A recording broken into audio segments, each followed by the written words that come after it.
Olá, seja bem-vindo ao meu canal, Kelly aqui da Didasco falando. E se você está precisando de um resumo, de uma análise aí do livro Tarde, de Olavo Bilac, você chegou no canal certo. Já se prepara, né? Curte o vídeo, se inscreve no canal, de segunda a sexta-feira tem material assim organizado, caprichado, voltado ao estudo para você, manda bem, tá? E claro, compartilhe para aquele amigo, para aquela amiga que também está precisando ler o livro para fazer aquela prova. Combinado? Bom, sem mais enrolações, aula é aula, então pega papel e caneta na mão e vamos para o vídeo.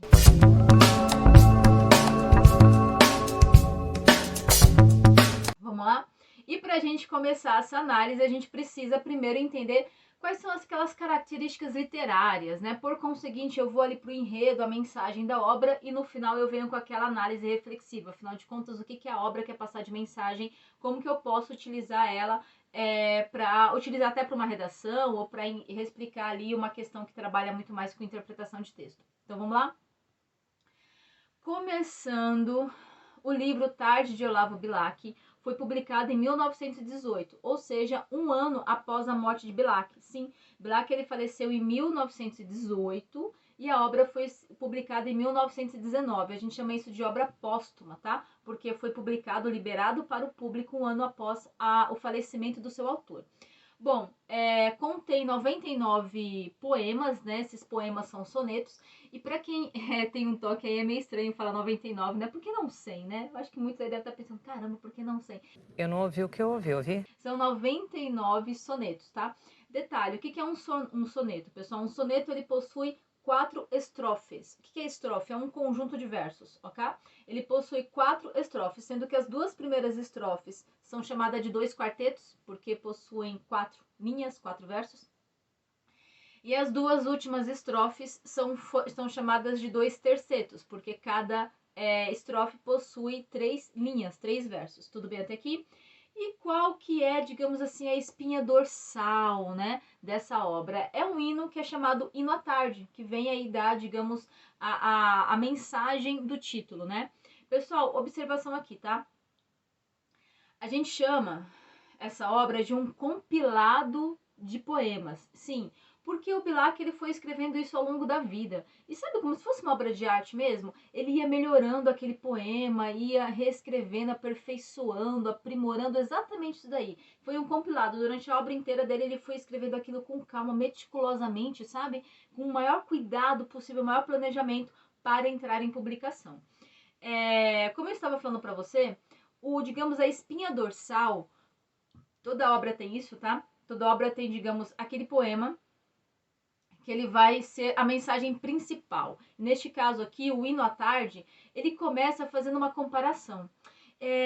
Cada parte dele, primeiro ele começa como se fosse amanhã ali comparando com o ciclo da vida, o ciclo do dia comparado com o ciclo da vida. Amanhã seria a juventude, aquela parte ali da adolescência, quase infância, né, dos indivíduos, dos seres humanos. Aí lá pro meio é como se viesse a tarde, sim, a tardezinha, que é como se fosse ali a vida adulta, né? Por volta ali dos 20 aos 40, 50 anos, e no final o anoitecer, assim, o crepúsculo, que é como se fosse ali já passando da vida adulta, né? Quase ali a vida idosa. Então, nesse poema, entenda que Bilac tem 53 anos.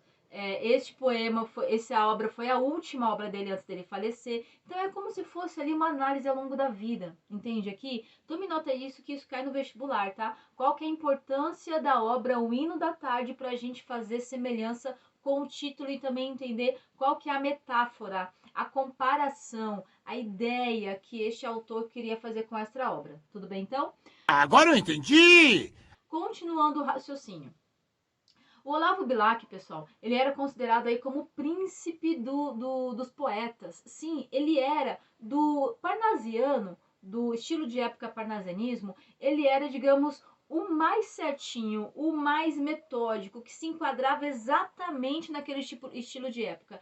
E quando eu digo isso, o que eu quero dizer, né? Então, informadas as características, vou agora para o estilo de época. O parnasianismo, ele fala muito da arte pela arte. O que é isso? Eu não quero ali passar necessariamente uma mensagem, uma reflexão, fazer uma análise profunda do contexto, viajar na Helmas Airlines. Não, eu não quero isso. Eu não quero denunciar, criticar, refletir nada. Eu só quero descrever algo belo. E esse algo belo pode ser a natureza, pode ser uma forma feminina, pode ser uma mulher, pode ser um conteúdo, pode ser uma informação, um fato, um dia, pode ser qualquer coisa. Eu só quero a arte pela arte. Então ela é bastante descritiva, tá? Tome nota aí.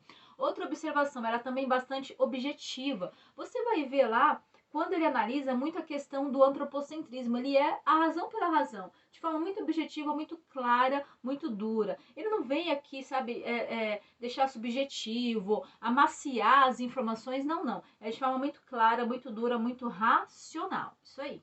Quando a gente fala dessa ideia de arte pela arte, de muito racional, a gente chama isso até de alienação social. O que é alienação social? Alienar é você estar perdido, separado, né? Você estar fora de um conjunto, seja social, um conjunto familiar, um conjunto de pessoas, um conjunto de conteúdo. Você estar perdido. E social porque ele está perdido daqueles temas relevantes para a sociedade, daquele momento. Ele não está preocupado, como eu te falei, em analisar, em denunciar, em refletir. Então ele está analisado somente em descrever algo de forma bela. Por isso que a gente chama de alienação social. Ele não reflete, ele não denuncia, ele não analisa. Fez sentido? Tome nota aí, tá? Outra coisa, né? Para quem a professora sempre pergunta ali se tem alguma figura de linguagem. Sim, tem. Você vai ver bastante o polissindeto. Só por Deus, irmão. O que é o polissindeto? Sindeto quer dizer conjunção e poli quer dizer muito, vários, mais do que 4. Então você vai ver normalmente a repetição do mesmo sindeto, da mesma conjunção, normalmente a conjunção e, tá?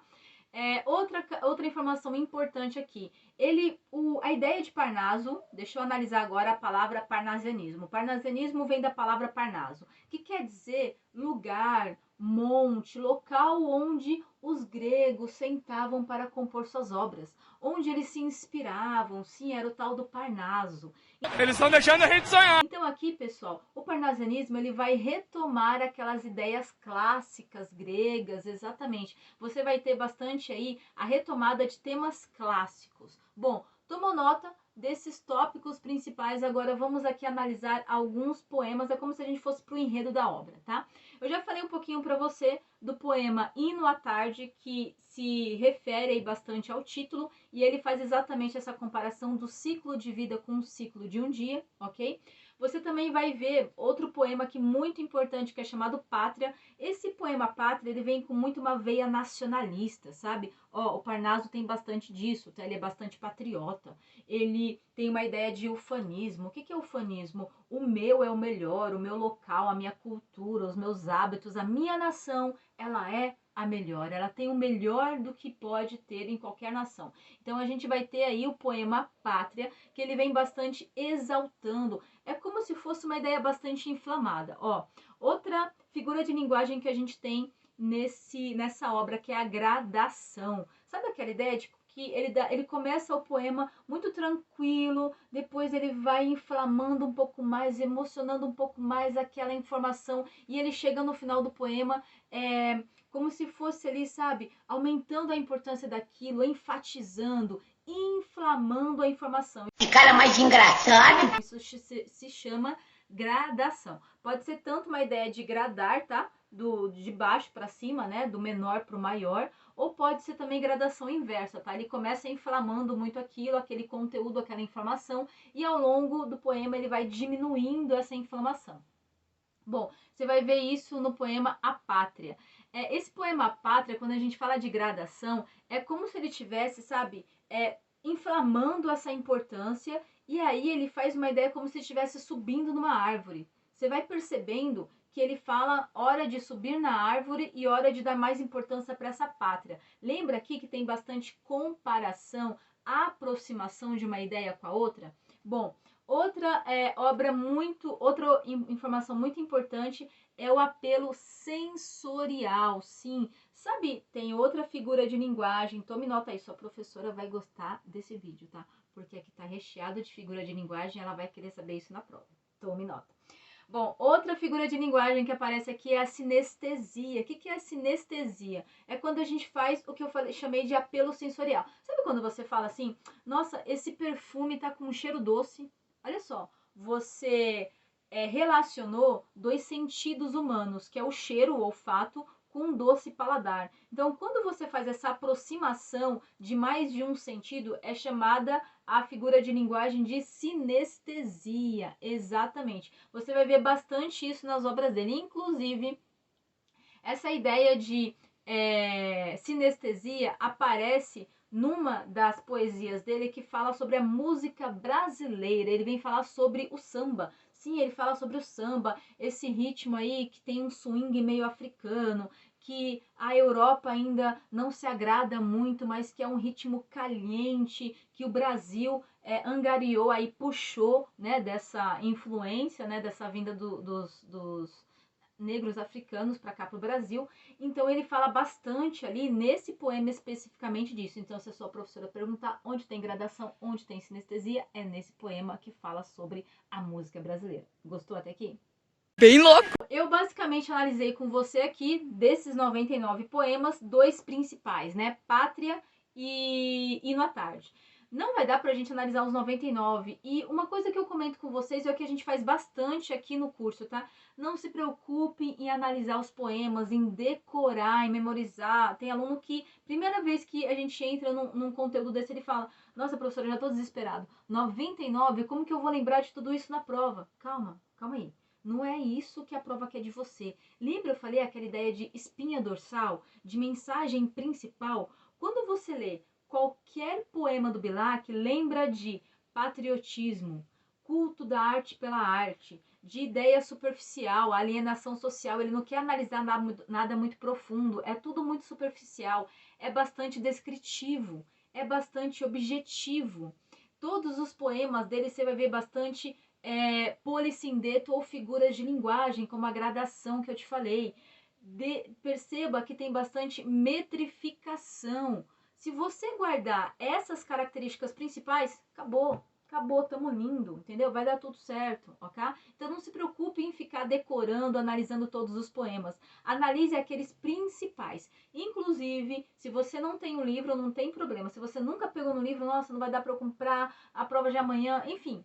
Fique tranquilo. Aqui na descrição desse vídeo eu deixei um link, porque como ele tá, né, como domínio público, você consegue ter acesso aí em vários locais. Então, clica no link que você vai para a obra. Tudo bem até aqui? Aí você pode ler o poema que você quiser e analisar o que você quiser. Tenho certeza que em qualquer um desses poemas você vai conseguir pegar essas características que eu falei aqui. Tudo bem?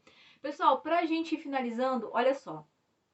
Então eu já falei um pouquinho do enredo, agora vamos para aquela análise reflexiva, né? Qual que é a mensagem do Bilac através dessa obra? Vou começar pelo patriotismo. Lembre que o hino da bandeira foi composto, hino à bandeira, foi composto por dois autores, e um deles é quem mais? Olavo Bilac. É verdade. Exatamente. Você entendeu a ideia de patriotismo? Ele fala bastante nos poemas dele sobre ordem, progresso, trabalho. Ele fala bastante que o trabalho é o que traz o progresso para o ser humano, tá? Então vamos lá, ó. Patriotismo, arte pela arte, objetividade. A ideia lá é ser superficial nas emoções, tá? Eu não quero me aprofundar na emoção, no sentimento, não é isso que eu quero, não. Eu quero me aprofundar na descrição das características que eu acho muito belas, ok? Continuando o raciocínio. Você vai ver bastante nostalgia, sim, porque lembra que ele escreveu esse livro um pouquinho antes de falecer, então ele tá bastante nostálgico ali da adolescência, da vida adulta, daquela juventude dele, ok? Pessoal, outra coisa aqui, fala bastante que nessa obra, o parnasianismo e principalmente o Bilac, né, ele analisa bastante a beleza física das mulheres, mas de modo superficial, e isso daí faz parte do Parnaso, né? Lembra que ele é arte pela arte? Ele não tá ali erotizando, sensualizando, não. É o belo pelo belo, ok? Tem muitos que falam que ele até objetifica e tem outros que falam que não. Ele apenas analisou o belo pelo belo. Inclusive aqui, ó, uma treta. Tem uma treta também, tem as tretas no mundo da literatura. Estou sentindo uma treta! Exatamente. Você lembra aí, já ouviu falar de Mário Andrade? Sim, Mário Andrade tá lá, tá no modernismo, isso aí. Mário Andrade fez uma crítica para ele, que inclusive já caiu no vestibular, tá? O que que fala essa crítica do Mário Andrade? Olha só, Mário Andrade criticava a arte pela arte, colocar de modo superficial. Ele falava que ele analisava as questões de modo muito profundo, muito analítico. Ele não trazia nada de novo. Ele trazia ali simplesmente muita coisa viciada no parnasianismo. O olhar do Mário de Andrade. Mas muitos também falavam, escuta, mas ele é do Parnaso. É óbvio que ele tem que falar ali muito imbuído, muito embebido. Ele tá totalmente, pensa aí, né? Imergido ali naquela cultura parnasiana. É como se estivesse dentro de uma piscina e tudo é Parnaso. Então é óbvio que a obra dele vai ser toda contaminada pelo Parnaso. Essa foi a crítica de Mário Andrade. Tiveram outros que defenderam, como sempre tem os dois pontos de vista, tiveram outros que defenderam o Bilac.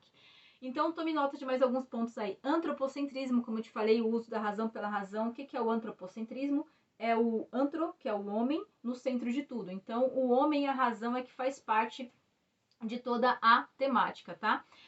Não tem a ideia da emoção, é sempre uma escrita muito superficial. E, pessoal, essa descrição, essa arte pela arte, essa argumentação vai aparecer em todos os poemas. Ora eles vão ser descritivos e ora eles vão ser argumentativos, de defender uma ideia, defender uma posição que ele está analisando, algo que para ele é muito belo. E agora, no finalzinho da aula, vai lá naquele link que eu falei para você, que tá o livro lá, o PDF, clica nele e ó, dica, pega alguns poemas, escolhe uns poemas ali e analisa todos esses pontos que eu te falei. Veja se você consegue identificar essas características, porque é isso que você vai precisar fazer na prova. Combinado? Pessoal, obrigada por hoje, espero muito ter colaborado. Se inscreve no canal, de segunda a sexta-feira tem material assim, organizado, caprichado para você. Divide esse conteúdo com aquele amigo ou com aquela amiga que eu tenho certeza que está precisando também para fazer a prova. E claro, vai lá, gabarita esta prova.